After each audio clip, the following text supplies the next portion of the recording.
Interpretability research is doing great and AI is still getting better. My name is Thomas and you're watching the Safe AI Progress Report. Interpretability can be called the neuroscience of AI. We look into the brain of AI to understand why and how they give certain outputs. AI safety often focuses on the circuits paradigm. However, a new survey of 300 interpretability papers showed 20 other paradigms within the field with similarly promising results.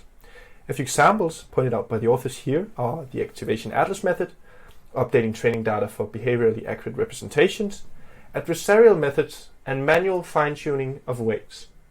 The activation atlas method resembles circuits interpretability research and uses a semantic map of neural activations to represent each layer through the neural network. For this specific image of a fireboat, we can then analyze its related activations backtracking through the layers. In this case, a fireboat is related to windows, crane-like objects, gases, and water.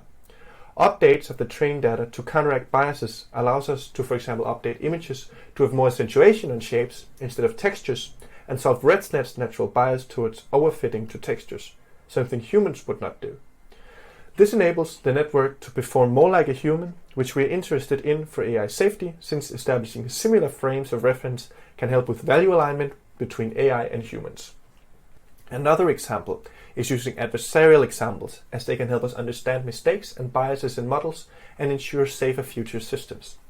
A more direct intervention is understanding factual associations in neural networks, which gives us a much better chance at fixing and identifying inconsistent and possibly dangerous behaviors.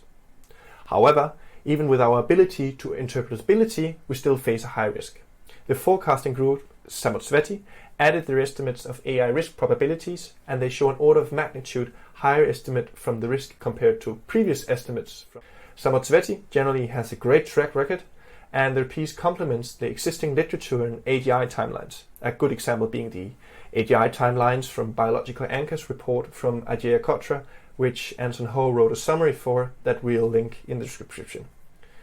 So, what can we actually do about these risks? Evan Hubinger proposes a clear win proposal for safe AI coordination.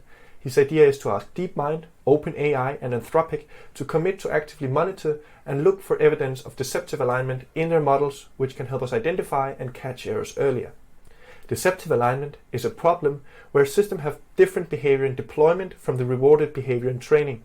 An example is evolution rewarding humans for rearing children, but now we have created a lot of other ways to get enjoyment out of the world.